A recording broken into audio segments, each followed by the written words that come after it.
ക്രിയേഷൻസിലേക്ക് എല്ലാവർക്കും സ്വാഗതം. ഇന്ന് നമ്മൾ കുട്ടികൾക്കും മുതിർന്നവർക്കും ഒരുപോലെ ഇഷ്ടമുള്ള പൊറോട്ടയാണ് തയ്യാറാക്കുന്നത്.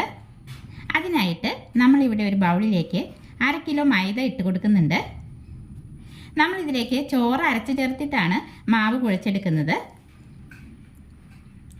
അതിനായിട്ട് 250 ml കപ്പിന് 1 കപ്പ് ചോറ് മിക്സി ജാറിലേക്കിട്ട് ഇത് അരയാൻ ആവശ്യമായ ഒരു 1/4 കപ്പ് വെള്ളം ഒഴിച്ച് 1 ടീസ്പൂൺ പഞ്ചസാരയും 1/2 ടീസ്പൂൺ ഉപ്പും ചേർത്ത് നല്ലപോലെ അരച്ചെടുക്കുന്നുണ്ട്. ഇതാ നമ്മളിവിടെ ഒട്ടും തരിയില്ലാതെ നല്ല വെണ്ണ പോലെ അരച്ചെടുത്തുകൊണ്ട് വന്നിട്ടുണ്ട്. ഇനി ഇത് നമ്മൾ എടുത്തു വച്ചേക്കുന്ന മാവിലേക്ക് ഒഴിച്ച് നന്നായി മിക്സ് ചെയ്തെടുക്കാം. ഇതിലേക്ക് ഒരു മുട്ട ഒന്ന് മിക്സാക്കിയ ശേഷം ചേർത്ത് കൊടുക്കുന്നുണ്ട്. എന്നിട്ട് നന്നായി മിക്സാക്കി കൊടുക്കുക. 1 ടേബിൾ സ്പൂൺ ബട്ടർ ചേർത്ത് കൊടുക്കുക.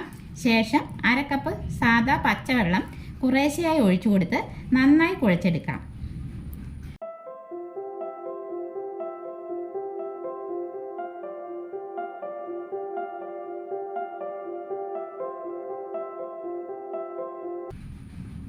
ചപ്പാത്തി മാവിനേക്കാൾ ഇത്തിരി കൂടി ലൂസിനാണ് നമ്മുടെ ഈ മാവ് വേണ്ടത്. വെള്ളം കറക്റ്റായി കുഴിച്ചെടുത്ത ശേഷം ഒരു 10 മിനിറ്റ് കൗണ്ടർ ടോപ്പിലിട്ട് നമുക്ക് ഈ മാവിനെ കുഴച്ച് മയപ്പെടുത്തി എടുക്കണം.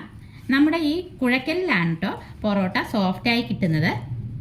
അങ്ങനെ നന്നായി കുഴച്ചെടുത്ത മാവിനെ തിരികെ പാത്രത്തിലേക്ക് വെച്ച ശേഷം മുകളിൽ അല്പം ഓയിൽ തടവി ഒരു 1/2 മണിക്കൂർ റെസ്റ്റ് ചെയ്യാൻ വയ്ക്കാം.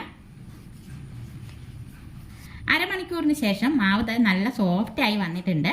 ഇനി ഇതിനെ ഒരേ വലിപ്പത്തിലുള്ള ബോളാക്കി എടുക്കാം.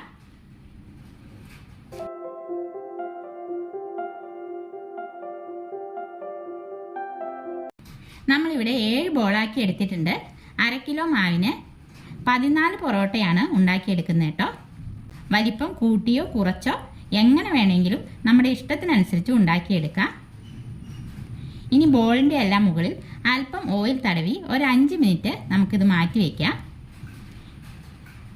എന്നിട്ട് ഓരോ ബോളായി എടുത്ത് കൗണ്ടർ ടോപ്പിൽ വെച്ച് മുകളിൽ അല്പം ഓയിൽ തൂകി ചപ്പാത്തി കോല് കൊണ്ടൊന്ന് പരത്തിയ ശേഷം നമുക്കിത് വീശിയെടുക്കാം.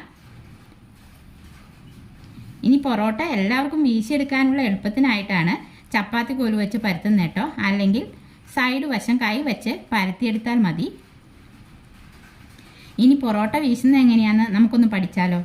പരത്തി വച്ചേക്കുന്ന മാവിൻ്റെ മുകളിൽ വലത് കൈയുടെ 4 വിരൽ മുകളിലും തള്ളവിരൽ അടിയിലും വരുന്ന വിധം ഇതാ ഇങ്ങനെ പിടിക്കുക. ഇടത് കൈ അല്പം അകലത്തിൽ മാവിൻ്റെ അടിയിൽ 4 വിരലും മുകളിൽ തള്ളവിരലും വരത്തക്ക രീതിയിൽ പിടിച്ച് പതിയെ പൊക്കി കറക്കി വീശിയെടുക്കുക. പിന്നീട് ഇതേ പൊസിഷനിൽ തന്നെ ഇടത് കൈ പിടിക്കുന്നിടത്ത് വലത് കൈ കയറ്റി പിടിച്ച് കറക്കി വീശുക. അധികം ബലം കൊടുക്കാതെ വേണം വീശിയെടുക്കാനായിട്ട്. 4-5 തവണ ഇത് ആവർത്തിക്കുക. ആദ്യത്തെ പ്രാവശ്യമൊന്നും ശരിയാകണമെന്നില്ല കേട്ടോ. 2-3 തവണ നമ്മളിങ്ങനെ പൊറോട്ട ഉണ്ടാക്കുമ്പോൾ ശരിയായി കിട്ടുകയുള്ളൂ. എന്നിട്ട് അറ്റമെല്ലാം ഒന്ന് നന്നായി വലിച്ചു കൊടുത്ത് പരത്തിയ ശേഷം മുകളിൽ അല്പം ഓയിൽ തൂകി അല്പം മൈദപ്പൊടി ഇട്ട് കൊടുക്കുക.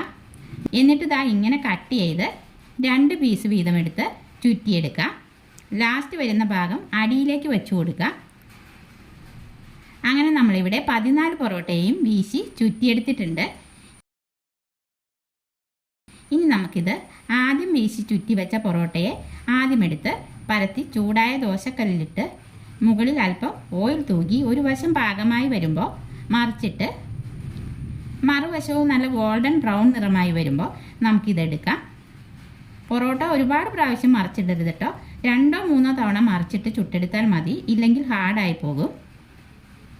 2 എണ്ണം ചുട്ട് കഴിയുമ്പോൾ ഒരുമിച്ച് വെച്ച് ദാ ഇങ്ങനെ ചൂടോടുകൂടി അടിച്ചെടുക്കാം.